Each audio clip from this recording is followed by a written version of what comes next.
but because of my relationship with you, I will do something for you that I didn't even plan to do because of the clout you have with me. If I had time, I would talk about unscheduled miracles. The things that God does that wasn't even planned or expected, but because of your relationship, the kinds of things that he steps in and does for you. There are a few people in the Bible that got unscheduled miracles, like the man who was sick on the porches of Paul's inn. And he was waiting on the angels to come and trouble the water. It wasn't the right time of year. The angel hadn't come, but Jesus still challenged his faith and said, wilt thou be made whole? It's not the right time. It's not the right season. You're not even in the water. It's not the right place. But if you believe me, I'll step in and give you an unscheduled miracle. Or what of the woman who sneaked up behind Jesus while he wasn't even looking? The woman with the issue of blood. And Jesus was on his way to a scheduled appointment at Jairus' house, and she walked up behind him, crawled up behind him, murmuring something inside of herself. Something she was murmuring about, if I may but touch, if I could just touch the hem of, and she touched him and got healed, and he had to ask,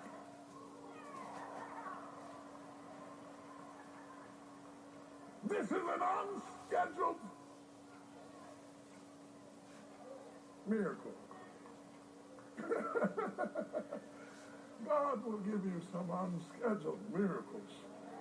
He'll do things that are unscheduled, out of time, out of sequence. It's not the right time. He'll give a woman almost 100 years old a baby. It's not the right time. It's not the right season. It ceased to be with you after the manner of women. It's not the right cycle. It's not the right season. It doesn't fit in the order with life. But that's why I'm God. I can do what I want to do when I get ready to do it. I don't have to meet with the committee. I don't have to talk to the board. I'm God. Beside me, there is no other.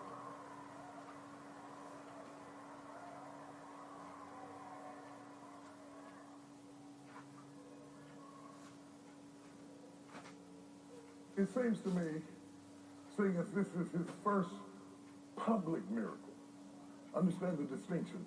It is his first public miracle. It cannot be his first miracle. Because if it is his first miracle, then why does his mother ask him to do it? She has to have seen him do something in private that makes her believe that he can do this in public. You see, God will let you practice in private what he will later do in public. There is no way that his mother would come over in front of all these people and ask him to do something that she did not believe that he could do. She had to have seen him do it before and say, I know you've been doing this thing at the house, but it's time to go public. We've seen this before with Moses. When Moses was out in the wilderness, working for Jethro, and God appeared unto Moses and said, stick your hand in your bosom, and it came out white. Throw your rod down, and it turned into a serpent. Pour water out, and it turned into blood. He practiced in private so that when he could get to Pharaoh's house, he said, let me show you what I learned in my private prayer life. And if God will do it in your house, he'll do it out here.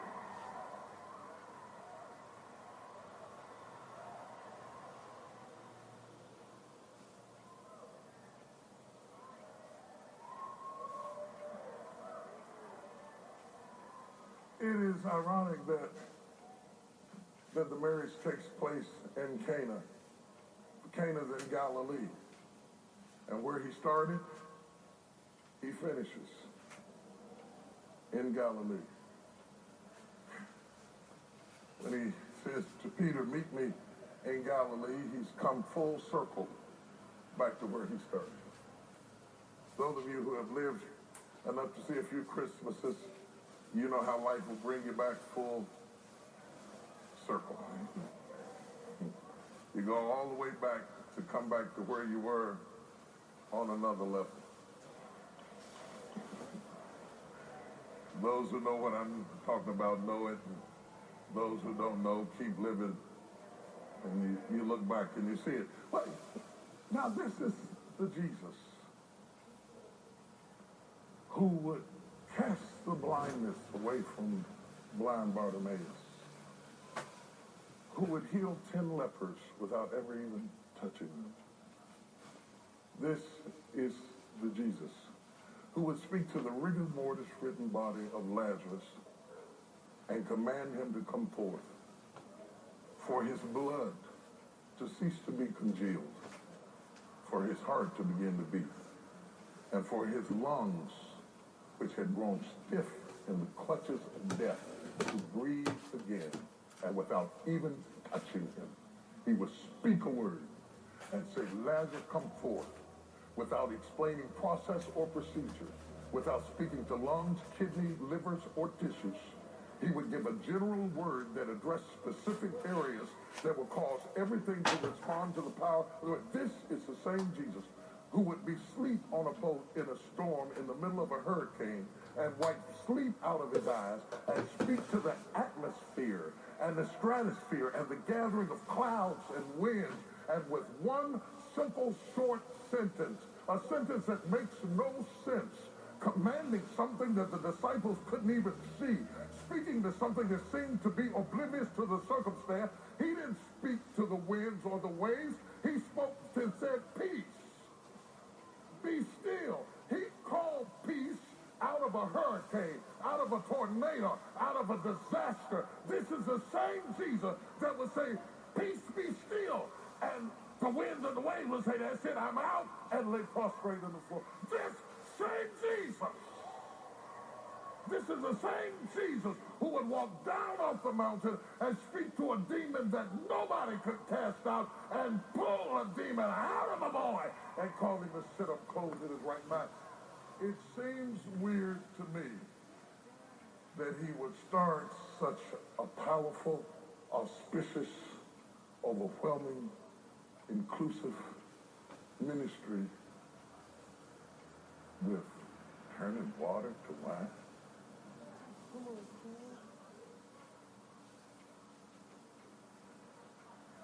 That's your debut. You're going to do all of that, and your introduction to who you are as God in chapter 1 is to turn water into wine. Maybe it's not the water into wine. Maybe it is God's commitment to a wedding.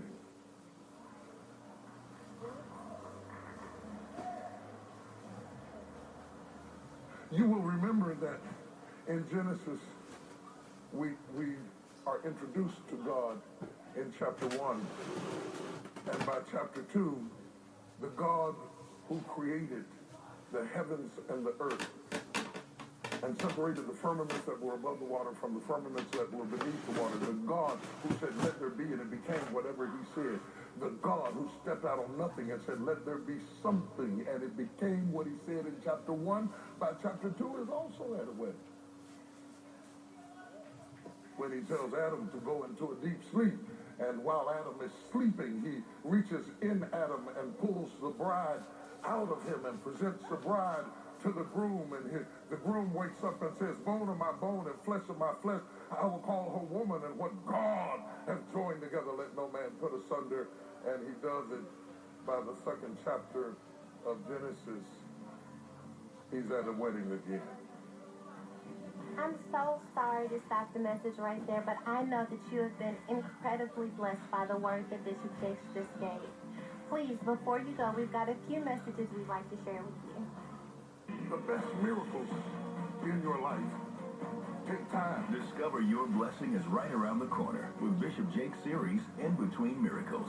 Sometimes you've got to get yourself structured and in order so that you are ready to receive the magnitude of what God has for you. If the enemy took your stocks and he took your bonds and he took your benefits and he took your insurance and he took your job and he took your house and he took your car, as long as he didn't take your expectation, you can still get a breakthrough. There's no cute way to be pushed. You're going to have to go through some tight places. But when it's all said and done, God is going to birth you into another level that you have never been on before. Don't get discouraged by your circumstances. God has a plan to bless you. Order this life-changing series today when you write to us. Visit our website or call 1-800-BISHOP-2. If he commands me to do it, it must be within my power to accomplish it. Because it wouldn't be just to command me to do something that I cannot do. So that means that love is controllable. I give up everything to follow you. Wouldn't give up a ham sandwich at 11 o'clock at night. Imagine how your personal relationships would change if you loved the people in your life like you love yourself. The reality is we always want to get more than we're willing to give. So this second scripture obliterates selfishness. It's not what we did yesterday that's messing us up. It's that you won't grow with me. For your best gift this season, receive the love letter plus 3 prayer journals. And when your gift is $150 or more, we will add your resurrection candle holder set with communion kit when you visit our website or call 1-800-BISHOP-2. There are so many pastors who feel left behind. They feel frustrated. They feel like, I know God called me. I know I'm anointed. Why am I stuck? My theme this year is no church left behind. God didn't start you for you to get stuck in the quagmire of dead religion. I want to show you how to break free. I want to teach practical, pragmatic stuff. The things that people do not tell you. I'm ready to pass the torch. Will you catch it? Come now. The Pastors and Leadership Conference is coming your way.